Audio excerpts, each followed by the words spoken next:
2-10, probă. 10-2-10, ne auzim? Bun.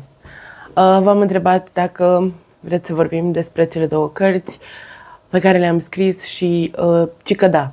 Haideți să vorbim despre Mă vindec de tine și Mă vindec prin tine. O să încep prin a spune, pentru cei care încă nu au citit, că ar fi foarte bine să începeți cu volumul 1, care se găsește pe Libris, și volumul 2 se găsește pe bookbite.ro.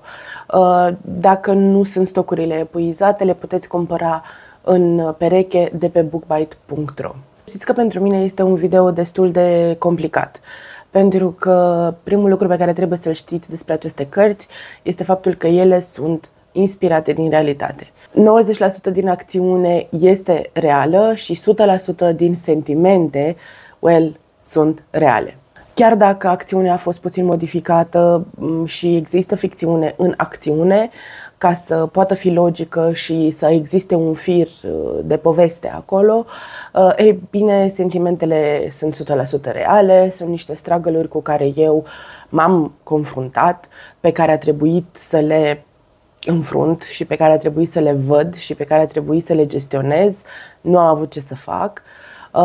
Fiecare își gestionează lucrurile în felul lui. Din fericire, povestea mea ajunge să fie cu un final fericit, dar știu foarte clar că sunt foarte multe povești în realitate care nu au finaluri tocmai fericite. Asta a fost motivul principal pentru care m-am apucat de scris. Unul dintre motive. M-ați tot întrebat ce anume m-a motivat să scriu, ce anume m-a făcut să public. Mie mi-a plăcut dintotdeauna să scriu, mi-am dorit dintotdeauna să scriu și făceam chestia asta on a regular basis. Nu conta că e zi, seară, pe caiet, pe calculator, pe documente, scriam. Așa mă exprimam eu cel mai bine.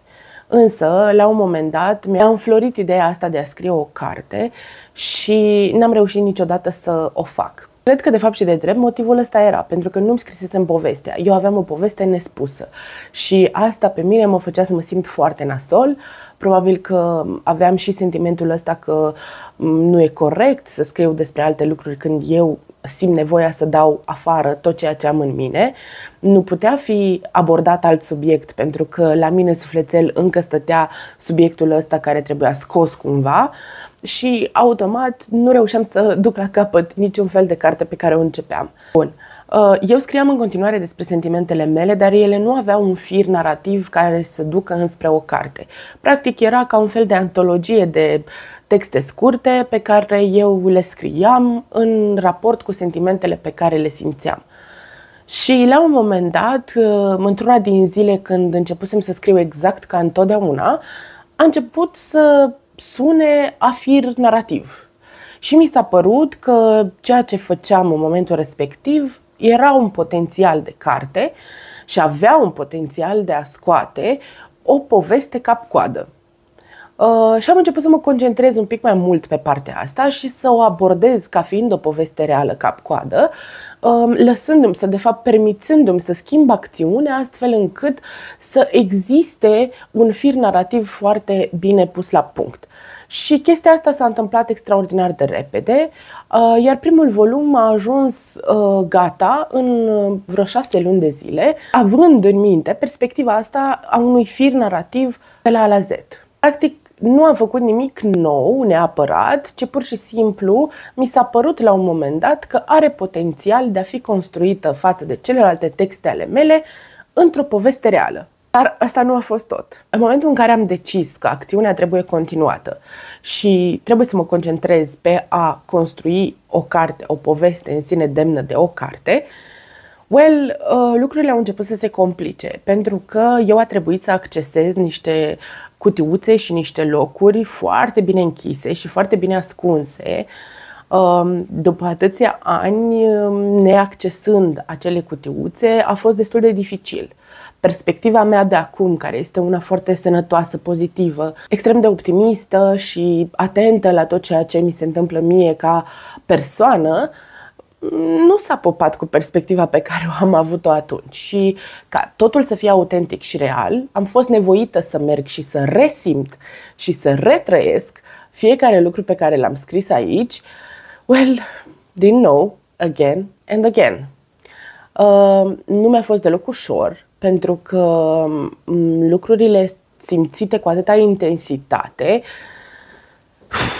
tind să te atingă mai mult decât ai tu impresia. Și au fost serii în care am încheiat scrisul plângând, în care am reavut atacuri de panică, în care iarăși m-am blamat, iarăși am vorbit urât despre mine, în care iar am început să îmi pun întrebări de tot felul, de dacă eu merit ce mi se întâmplă, dacă e normal ce am făcut, dacă trebuia să rămân acolo în punctul ăsta din primul volum, dacă poate am greșit cu ceva, poate trebuia să abordez altfel, poate trebuia să recurg la alte decizii. N-a fost deloc ușor, dar mi-am spus că vreau să fac asta și aici ajungem la motivul pentru care am vrut să o și public. Vreau să înțelegeți că pentru mine publicarea acestor volume este un pas extraordinar de vulnerabil. Eu sunt practic goală, dezbrăcată în fața voastră prin aceste două cărți. Nu este o ficțiune pe care pot să o privesc detașat și să spun, well, e o poveste, căman. Nu, și am să fiu sinceră cu voi, deși puteam să abordez de la început subiectul unei ficțiuni, nu am vrut asta pentru că vreau să fiu vulnerabilă, vreau să scot toată chestia asta din mine, să o vadă și să o audă toată lumea, pentru că nu doar că poate ajuta pe oricine se află într-un impas, dar în același timp eu gata, eu nu mai am niciun secret. Eu nu mai sunt în momentul de față constrânsă de secretul unor sentimente sau unor trăiri sau unei povești. Sunt toată publică, ca să spun așa, și liberă. Asta e ideea, să fii liber, să te eliberezi de tot ceea ce ai simțit odată, ca să poți să mergi mai departe curat și să știi, bă, gata, am spus ce am avut de spus, am scos ce am avut de scos, acum pot să mă concentrez pe mine cea de acum. Pe lângă vulnerabilitatea asta mai există un motiv, și anume faptul că noi, în general, când ni se întâmplă ceva, când avem o suferință, când avem o trăire intensă, ne credem singuri. Și asta nu e o chestie de condamnat, ăsta este un lucru foarte real care se întâmplă. Toți cei care trec prin lucruri grele sunt convinși că lor li se întâmplă și doar lor. Și mie nu mi se pare corect să gândim așa. Nu mi se pare corect să ne simțim singuri într-o lume în care nu suntem singuri. Poate că nu o să ne întâlnim la un moment dat într-un parc și o să ne strângem de mână să ne povestim unul altuia suferințele și supărările noastre, dar uite așa, prin modul ăsta putem ști că intensitatea unor sentimente, trăirile și luptele astea interioare nu sunt doar pentru noi. Și o să ne putem da seama că și alți oameni au trăirile astea intense și nu suntem singurii care ajung să creadă cei mai rău despre ei, care nu se simt la locul lor, care nu s-au simțit susținuți, care nu s-au simțit, nu știu, în putere, care nu au avut posibilitatea să se exprime în libertatea pe care și-o doreau. Există prea multă lume care suferă în tăcere și nu este corect. E bine să știi că ai oameni în jurul tău care au trecut poate prin aceleași lucruri, poate prin lucruri asemănătoare, sau poate n-au nicio legătură lucrurile prin care ai trecut tu și persoana respectivă, dar intensitatea trăirilor și a sentimentelor e tot aceeași. Și când vezi că altcineva poate, simți și tu că poți. Te simți susținut, te simți acolo cu persoana respectivă și chiar am vrut din suflet ca oamenii să se simtă susținuți. Eu am privit aceste două volume ca pe o confesiune. Primul volum fiind cel mai trist, ca să spun așa, și al doilea venind ca și o consolare pentru primul volum. Țin să precizez că nu este o poveste construită pe bază de context, pe bază de personaje care acționează într-un anumit fel. De multe ori am primit tot felul de întrebări legate de anumite acțiuni pe care le-a avut personajul principal și nu am cum să vă dau context, pentru că nu există contextul respectiv. În momentul în care scrii o carte de ficțiune, tu îți creezi personajul exact așa cum vrei tu. Acțiunile lui ar trebui să fie 100% justificate, dacă vreți, de modul în care el este construit ca și personaj, că este vorba despre niște traume, că avem niște explicații comportamentale, că avem niște explicații la nivel emoțional. Cumva există tot timpul o explicație. Ei bine, într-o carte inspirată din realitate, nu poate exista o explicație dacă tu n-ai avut-o în realitate. Și atunci nu ai cum să dai contextul, decât doar poți să presupui și asta am și făcut. Familia, traumele, poate trăirile și tot ceea ce se întâmplă și pe partea feminină și pe partea masculină a personajelor nu au nicio importanță. Ele nu au o importanță în cartea asta, în ceea ce se întâmplă, pentru că nimic din ceea ce a trăit personajul nu a fost neapărat influențat de o situație anume sau de un context anume care trebuie explicat. Nu, astea au fost niște trăiri care s-au simțit și până la urmă este și dorința cititorului și interpretarea cititorului la final să vadă, băi, ce anume crezi că a declanșat toate lucrurile astea. Eu pentru unele reacții am explicații, pentru unele nu. Pentru ce am avut explicații am oferit, pentru ce n-am avut explicații n-am putut să ofer. Asta mi se pare și frumusețea cea mai mare când vine vorba despre a scrie ceva inspirat din realitate, pentru că nu poți să oferi, poți doar să inventezi contexte, pentru că tu în realitate nu ai răspunsuri la foarte multe întrebări. Și atunci cum ai putea să oferi răspunsuri în această carte când tu în realitate nu le ai? De asemenea, mi-am dorit ca ambele volume să fie cumva concentrate pe stări, trăiri, sentimente și nu pe acțiune.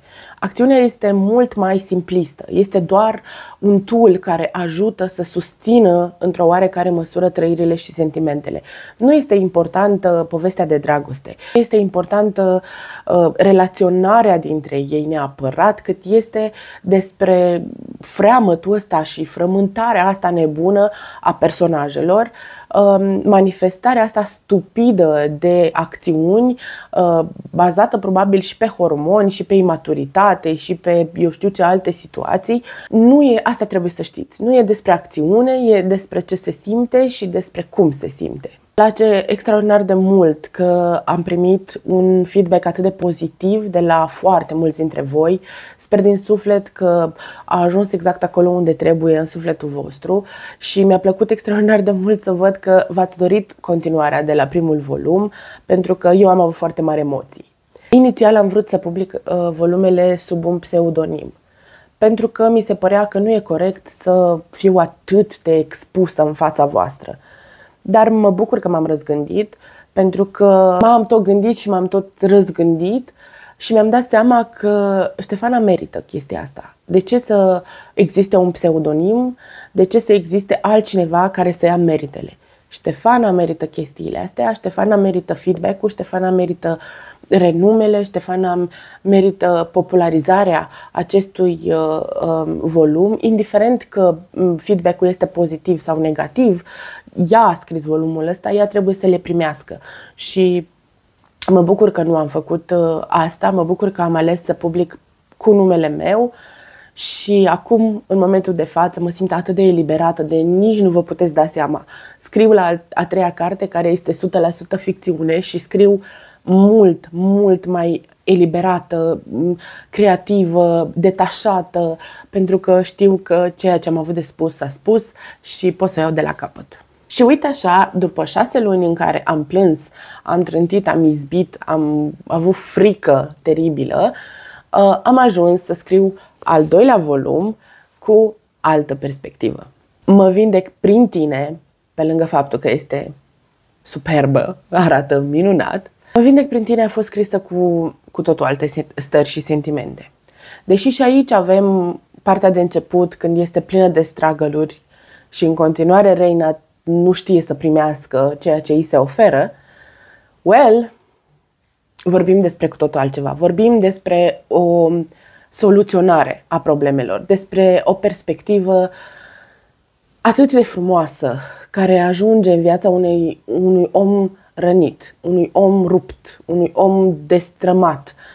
Și vine cineva și culege toate bucățelele și le pune la loc, fără ca ea nici măcar să nu-și dea seama. Nu-și dă seama de la început, nu realizează ce îi se întâmplă, nu realizează că e bine ceea ce se întâmplă și poate când începe să realizeze nu vrea să accepte chestia asta.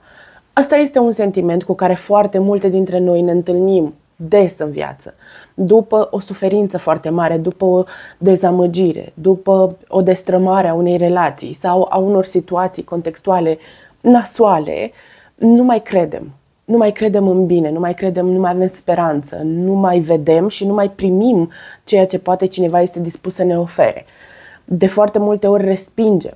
Respingem tot ce nu credem că noi merităm. Adică nu mai suntem în ipostaza aia în care să spunem păi da, uite omul ăsta care mă iubește sau uite prietena asta care mi este alături.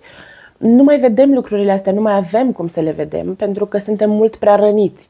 Și atunci răbdarea unui om care știe, vede că ești rănit și nu face altceva decât să aștepte și să-ți dea, să-ți dea, să-ți dea, până vezi și până ești dispusă și gata să vezi lucrurile astea,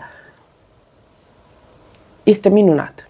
Vreau să vă spun că în continuare cartea este inspirată din realitate. Are acțiune care s-a întâmplat. Și da, în cartea Mă vindec prin tine este vorba despre soțul meu care exact asta a făcut. Mi-a arătat ce înseamnă cu adevărat iubirea, mi-a arătat ce înseamnă să ai răbdare cu un om, ce înseamnă să-l înțelegi, să-l susții și să fii acolo, fără să pui presiune pe el, fără să-i ceri nimic, fără să te aștepți la nimic, doar să fii acolo și atât. Am folosit în carte unul dintre lucrurile care pe mine m-a făcut să cred că el este persoana potrivită pentru mine și care m-a făcut cumva să înțeleg că există unii oameni care sunt de pe altă planetă. Este în această carte un moment în care personajul principal feminin aruncă lucruri pe geam din nervi, din suferință, din durere. Personajul masculin merge și adună de fiecare dată acele lucruri pe care ea le aruncă pe geam și le aduce înapoi. Ea le mai aruncă o dată și încă o dată și încă o dată, iar el îi le aduce înapoi, conștient fiind de faptul că ea le va arunca din nou și din nou și din nou. Asta chiar s-a întâmplat. Ăsta a fost un moment în care eu am aruncat lucruri pe geam de nervi. Nu mai simțeam că pot, nu mai simțeam că vreau, nu mai simțeam că am curaj, că am tupeu, că am putere. Nu voiam să mai văd nimic în jurul meu, voiam să-mi descarc tot ce aveam înăuntru și exact așa de fiecare dată s-a dus, le-a adunat și le-a dus înapoi. Le-a adunat și le-a dus înapoi. Le-a adunat și le-a dus înapoi. Să faci chestia asta pentru cineva este ceva din altă lume. Iar un om rănit care este distrus și care nu vrea altceva decât să izbească, să trântească, să arunce și să urle, să aibă susținerea unui om la nivelul ăsta e out of this world. Și în momentul ăla n-a mai existat niciun dubiu. În momentul ăla când îl văd acum, îmi dau seama că era semnul cel mai mare că e ce trebuie și că e cine trebuie lângă mine, dar atunci eu încă nu eram pregătită să primesc. Titlurile cărților nu le-am avut de la început. Mă vindec de tine a venit la duș. După ce aproape terminasem să scriu primul volum, am ajuns la un moment dat cumva la o disperare, că nu știam exact cum se va numi cartea. Poate nu disperare neapărat, dar eram așa, uite, termin cartea și nu am titlu, ce se întâmplă, de ce nu mă pot decide, de ce nu vine, de ce nu știu, de ce nu sunt sigură pe cum vreau să se numească. Și într-una din seri, la duș, stăteam sub apă și mă gândeam la faptul că, știi ce, pe mine cartea asta chiar m-a vindecat. Și în momentul ăla a făcut click și m-am gândit la Mă vindec de tine, iar pentru că știam deja că voi face o continuare, simțeam nevoia să spun și povestea în continuare, povestea de după toată nebunia primului volum, am zis, perfect, am și titlul pentru a doua. Și în momentul în care am avut titlul pentru prima carte, am avut și titlul pentru a doua carte. Am mers totul așa ca pe roate și mi-am dat seama că e ce trebuie, pentru că s-a potrivit și la volumul 1 și la volumul 2 și am zis, înseamnă că ăsta e. Acum haideți să vorbim despre copertă. Coperta, vreau să vă zic din start că este 100% eu. Primul volum este 100% eu. Designerul grafic cu care am lucrat este prietenul meu cel mai bun. Am ajuns la el după nenumărate încercări de a-mi crea singură coperta. Având în vedere că eu am scris cartea, eram atât de subiectivă și atât de băgată în toată povestea asta, eram și destul de dezechilibrată emoțional în urma primului volum și atunci mi-am dat seama că nu voi putea să fac eu asta singură. Nimic nu-mi convenea, nimic nu mi se părea că merge, că se potrivește, nu funcționa absolut nimic din ce încercam eu. Și atunci am îndrăznit să apelez la prietenul meu pentru că știam că el face grafică și știam că este pasionat de lucrul ăsta. Și asta pentru că mi-am dorit neapărat pe cineva care știam sigur că va depune un efort și va fi implicat în calitatea coperții. De ce? Pentru că dacă alegeam un oricare alt grafician cumva detașat de subiect, totul devenea așa foarte comercial poate sau foarte îndepărtat de valorile mele, de dorința mea, de cine sunt eu cu adevărat. Și atunci, fiind o persoană care mă cunoaște, știe cine sunt, dar nu cunoaște povestea și implicarea mea în povestea respectivă, poate să aducă la viață un rezultat extraordinar. Și fix așa s-a întâmplat. Într-una din dimineți, la o cafea, i-am spus prietenului meu doar atât. Bă, știu că vreau niște mov, pentru că e culoarea mea preferată. Bineînțeles, mi-aș dori să fie fluturi sau un fluture, pentru că fluturii sunt ceva ce eu ador și iubesc. Și am mai spus așa. Văd undeva o mână, văd undeva pe cineva întinzându-se după ceva. Pentru că, practic, ăsta este sentimentul cu care eu am rămas după ce am scris cartea. Că am o dorință nebună de a atinge ceva, de a mă împlini, de a merge după ceva, dar nu pot prinde și nu îmi pot ajuta sufletul să se întregească, să fie bine acolo unde este. Eu încerc, dar nu pot. A ieșit asta. În momentul în care mi-a trimis coperta, am plâns instant pentru că era exact ce eu aveam în minte, aveam în suflet, mâna care este absolut superb desenată, fluturile care din nou este un fluture. Imaginea mea de fluture era fix așa, forma fluturelui de sticlă pe care nu i-am menționat-o designerului, deci a venit pur și simplu de la sine.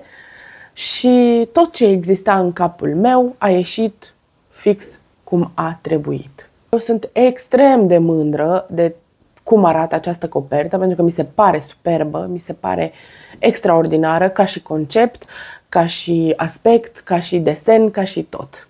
Ei bine, pentru a doua copertă au fost un pic mai ușor lucrurile, pentru că aveam deja jumătate din prima și știam categoric că implicarea celui de-al doilea personaj masculin care susține practic tot ceea ce se întâmplă în volumul 2 trebuia să apară cumva și automat mâna bărbatului a apărut unindu-se cu cea a femeii și, again, mi se pare că arată absolut superb, o grafică minunată, la superlativ, n-am ce să comentez. Dacă puteți vedea aici, fluturii nu au plecat, ei au rămas aici undeva în umbră. Fluturii n-au plecat nicăieri, sunt aici în continuare, pe fundal și asta mi s-a părut extraordinar.